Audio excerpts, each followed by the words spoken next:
ಆಮೇಲೆ Boston consulting ಗ್ರೂಪಿಂದ ಈ ಯೋಜನೆಗೆ ಒಂದು ವರದಿ ಮಾಡಿದ್ದಾರೆ. ಆದರೆ ಆ ವರದಿ ಇಲ್ಲಿವರೆಗೂ ಸಾರ್ವಜನಿಕವಾಗಿ ಪ್ರಕಟಣೆ ಆಗಿಲ್ಲ. ಇದು ಕೂಡ ಪ್ರಕಟಿಸಬೇಕು ಸಾರ್ವಜನಿಕವಾಗಿ. ವರದಿ ಮಾಡಿರ್ತಕ್ಕಂಥದ್ದು ಹಿನ್ನೆಲೆ ಇದು ಏನು ಉದ್ದೇಶ ಅಂತಕ್ಕಂಥದ್ದು ಇವತ್ತು ಪಬ್ಲಿಕ್ ಪ್ಲಾಟ್ಫಾರ್ಮ್ಗಳಲ್ಲಿ ಜನಗಳ ಮುಂದೆ ಇಡಬೇಕು ಅಂತಕ್ಕಂಥದ್ದು ಕೂಡ ನಾವು ಆಗ್ರಹಿಸ್ತೇವೆ.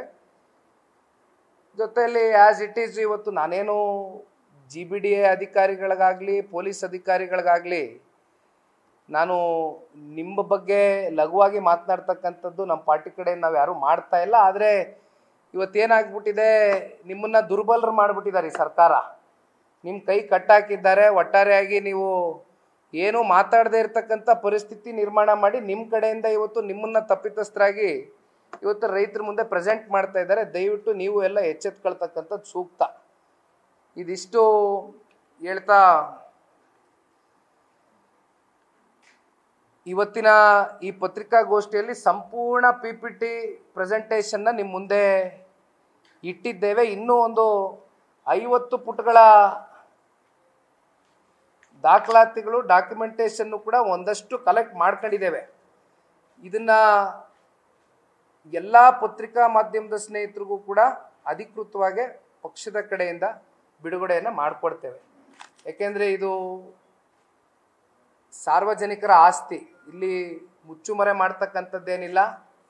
ಆ ಭಾಗದ ರೈತರ ಪರವಾಗಿ, ಆ ಪ್ರಾಜೆಕ್ಟ್ ಪರವಾಗಿ ನಾವು ಎಲ್ಲವನ್ನು ಕೂಡ ಕಲೆ ಹಾಕಿದ್ದೇವೆ. ಜೊತೆಯಲ್ಲಿ ಇವತ್ತು ಪಾಪ ಕಾಂಗ್ರೆಸ್ನ ಕೆಲವೊಂದಷ್ಟು ನಾಯಕರುಗಳು ನಾವೇನೋ ಈ ಪ್ರಾಜೆಕ್ಟ್ನ ವಿರೋಧಿಸ್ತಾ ಇದ್ದೀವಿ, ಇದರ ಪ್ರಾಜೆಕ್ಟ್ನ ಮೂಲ ಪುರುಷರು ಬ್ರೇನ್ ಚೈಲ್ಡು ಮಾಜಿ ಮುಖ್ಯಮಂತ್ರಿಗಳು 2006ರ ಒಂದು ಕಾಲ್ಗಡದಲ್ಲಿ ತಗೊಂಡಿದ್ದ ಒಂದು ನಿರ್ಣಯ ಅಂತಕ್ಕಂಥದ್ರ ಬಗ್ಗೆ ಹೇಳ್ತಾರೆ.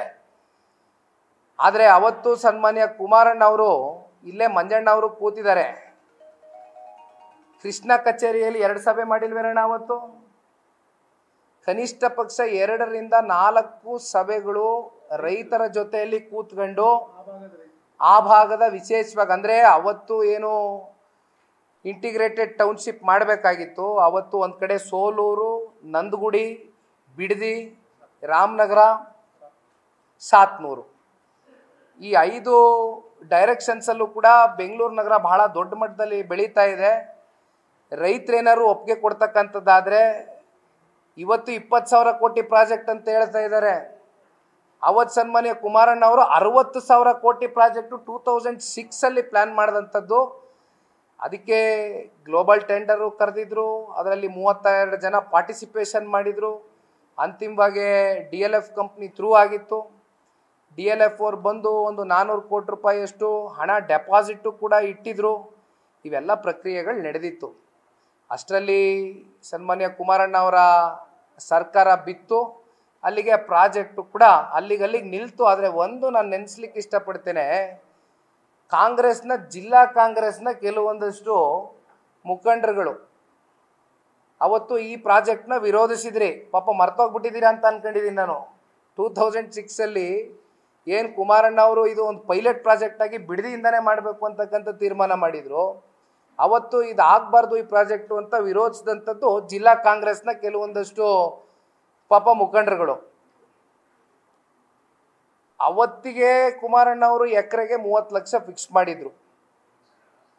ಏನಣ್ಣ, 2013ರ ಲ್ಯಾಂಡ್ ಅಕ್ವಿಸಿಷನ್ ಕಾಯ್ದೆಯನ್ನು ಹೊಸದಾಗಿ ಬಂತು.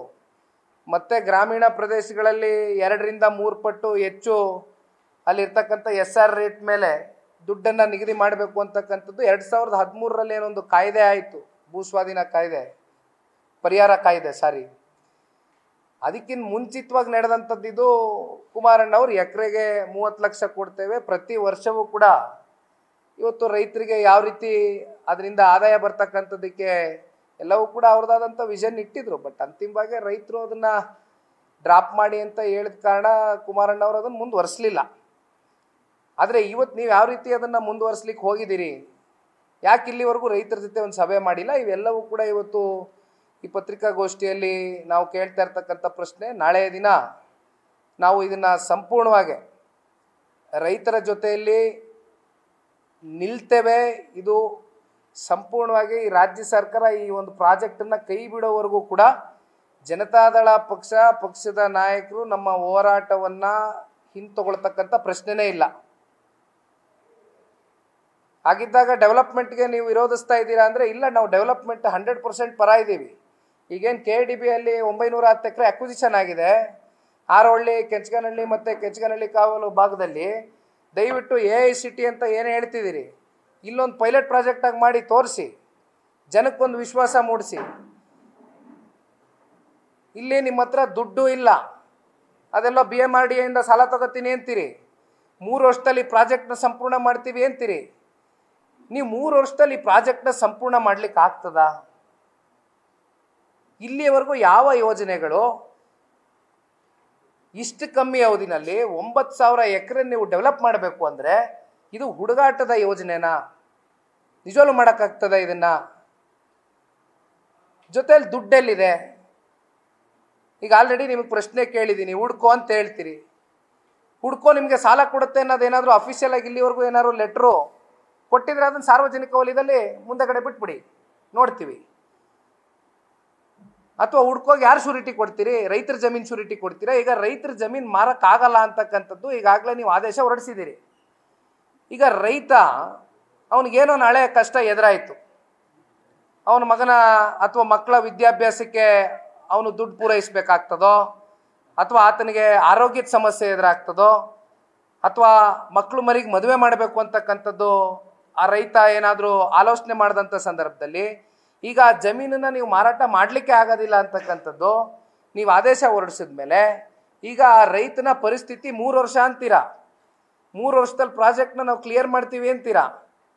3 ವರ್ಷದಲ್ಲಿ ಮಾಡಿದಿರಾ, ಅದು ಮತ್ತೆ 10 ವರ್ಷ ನಡ್ಕೊಂಡು ಹೋದ್ರೆ ಪ್ರಾಜೆಕ್ಟು, ಮತ್ತೆ ಆ ರೈತನ ಪರಿಸ್ಥಿತಿ ಎಲ್ಲಿಗೆ ಹೋಗಿ ನಿಲ್ಲುತ್ತೆ? ರೈತ ಬೀದಿಗೆ ಬರ್ತಾನೆ.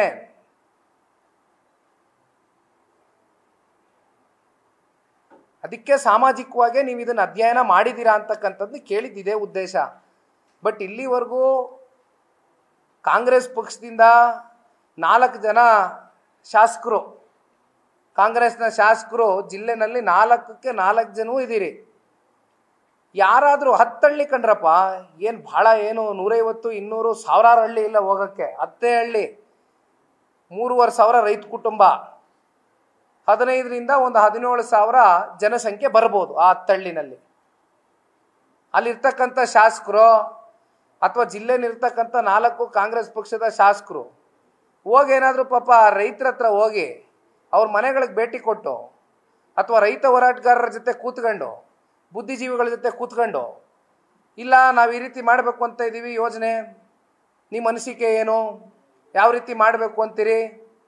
ಅಥವಾ ನೀವು ಪಾಪ ಕಾಂಗ್ರೆಸ್ನ ಉಪಮುಖ್ಯಮಂತ್ರಿಗಳ ಜಿಲ್ಲೆನಲ್ಲಿರ್ತಕ್ಕಂಥ ಪಟಾಲಂ ಏನಿದೆ, ಪಾಪ ಅವ್ರದ್ದೇನೋ ಒಂದು ದೂರಾಲೋಚನೆ ಇದೆಯಲ್ಲ, ವಿಷನರಿ ಲೀಡರ್, ಅವ್ರ ವಿಷನ್ಸ್ ಏನಿದೆ, ಅವ್ರ ಥಾಟ್ ಪ್ರಾಸೆಸ್ ಏನಿದೆ, ಅದನ್ನಾದರೂ ಹೋಗ್ಲಿ ರೈತರ ಮುಂದೆ ಇಟ್ಟು, ಇಲ್ಲ ನಿಮ್ಮ ಜೀವನ ಹಸನಗೊಳಿಸ್ತಕ್ಕಂಥದಕ್ಕೆ ನಾವು ಯೋಜನೆ ಮಾಡ್ತಾ ಇದ್ದೀವಿ ಅಂತ ಹೋಗ್ಲಿ ಕನಿಷ್ಠ ಪಕ್ಷ ಹೋಗೊಂದು ಅವ್ರನ್ನ ಭೇಟಿ ಮಾಡ್ತಕ್ಕಂಥ ಪ್ರಯತ್ನ ಆದರೂ ಮಾಡಿದ್ರ?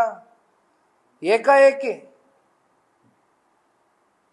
It is a complete undemocratic way of approach. ಇದು ಉಪಮುಖ್ಯಮಂತ್ರಿಗಳು ಮಾತಾಡಿರ್ತಕ್ಕಂಥ ಮಾತುಗಳು ನಿಜಕ್ಕೂ ಆ ಸ್ಥಾನಕ್ಕೆ ಶೋಭೆ ತರ್ತಕ್ಕಂಥದ್ದಲ್ಲ. ಅವರ ನಡವಳಿಕೆಗಳು ಇವತ್ತೇನವರು ರೈತರ ವಿರೋಧಿ ಅಂತಕ್ಕಂಥದ್ದನ್ನ ಬಹುಶಃ ಅವರ ನಡೆಗಳಲ್ಲಿ ಏನು ತೋರಿಸಿದ್ದಾರೆ.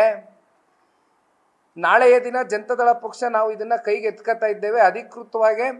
ಇಲ್ಲಿಂದ ನಾನು ಮತ್ತೊಮ್ಮೆ ಹೇಳ್ತೇನೆ, ಪತ್ರಿಕಾಗೋಷ್ಠಿಯಲ್ಲಿ ಎಲ್ಲ ಮಾಧ್ಯಮದ ಮಿತ್ರರಿಗೆ 50 ಪುಟದ ಡಾಕ್ಯುಮೆಂಟ್ಸ್ನು ಕೂಡ ನಿಮಗೆ ದಯವಿಟ್ಟು ನಿಮ್ಮ ಕೈಗೆ ತಲುಪಿಸ್ತೇನೆ. ಯಾವ ಕಾರಣಕ್ಕೂ ಕೂಡ ಜನತಾದಳ ಪಕ್ಷ ಈ ವಿಚಾರದಲ್ಲಿ ಈ ಯೋಜನೆಯನ್ನು ಕೈ ಬಿಡೋವರೆಗೂ ಕೂಡ ರೈತರಿಗೆ ಆಗ್ತಾ ಇರ್ತಕ್ಕಂಥ ಅನ್ಯಾಯ ಏನಿದೆ, ರೈತರ ಪರವಾಗಿ ಕೊನೆಯ ಹಂತದವರೆಗೂ ಕೂಡ ಧ್ವನಿಯಾಗಿ ಕೆಲಸ ಮಾಡ್ತೇವೆ, ರೈತರ ಜೊತೆಯಲ್ಲಿ ನಿಲ್ತೇವೆ. ಒಟ್ಟಾರೆಯಾಗಿ ಆ ರೈತ ಕುಟುಂಬಗಳು ಇವತ್ತೇನು ನೋವಿನಲ್ಲಿದೆ ಅವರ ಜೊತೆಯಲ್ಲಿ ಜನತಾದಳ ಪಕ್ಷ ನಿರಂತರವಾಗಿ ಇರುತ್ತೆ ಅಂತಕ್ಕಂಥದ್ದು ನಾಳೆಯಿಂದ ನಾವು ಒಂದು ಹೋರಾಟ ಪ್ರತಿಭಟನೆ ಮೂಲಕ ಚಾಲನೆಯನ್ನು ಕೊಡ್ತಾ ಇದ್ದೇವೆ. ನಾಳೆ ಒಂದೇ ದಿನ ಅಲ್ಲ ಈ ಹೋರಾಟವನ್ನು ಮಾಡ್ತಾ ಇರ್ತಕ್ಕಂಥದ್ದು. ಇದನ್ನ ಹೋರಾಟದ ಸ್ವರೂಪ ಇನ್ನು ಯಾವ್ಯಾವ ರೀತಿ ಪಡ್ಕೊಳ್ತದೋ ಮುಂದಕ್ಕೆ ನೋಡೋಣ. ಆದರೆ ಯಾವ ಹಂತಕ್ಕೆ ಬೇಕಾದರೂ ಹೋಗ್ತಕ್ಕಂಥದ್ದಕ್ಕೆ ಪಕ್ಷದ ವರಿಷ್ಠರು ಸನ್ಮಾನ್ಯ ದೇವೇಗೌಡರು ಸಾಹೇಬರು, ಪಕ್ಷದ ನಾಯಕರಾಗಿರ್ತಕ್ಕಂಥ ಸನ್ಮಾನ್ಯ ಕುಮಾರಣ್ಣ ಅವರ ಆದೇಶದ ಮೇರೆಗೆ ನಾವೆಲ್ಲರೂ ಕೂಡ ಇವತ್ತು ಈ ಪಾರ್ಟಿ ಕಟ್ಟಿರ್ತಕ್ಕಂಥದ್ದೇ ರೈತ ಪರವಾದಂಥ ಕಾಳಜಿ, ಕಮಿಟ್ಮೆಂಟು, ಚಿಂತನೆ, ಬದ್ಧತೆಯಿಂದ ಆ ಹಿನ್ನೆಲೆಯಲ್ಲಿ ಇವತ್ತು ರೈತರ ಜೊತೆಯಲ್ಲಿ ನಿಲ್ತಕ್ಕಂಥದ್ದು ನಮ್ಮ ಧರ್ಮ ಇದೆ, ಅದನ್ನು ನಾವು ಮಾಡ್ತೇವೆ. ಇದು ಬಹಳ ಸ್ಪಷ್ಟವಾಗಿ ಹೇಳ್ತಾ ನನ್ನ ಮಾತನ್ನ ಮುಗಿಸ್ತೇನೆ. Thank you. ನ್ಯೂಸ್ ಫಸ್ಟ್, ನಿರ್ಭೀತಿಯಿಂದ ನಿಮ್ಮ ಪರವಾಗಿ.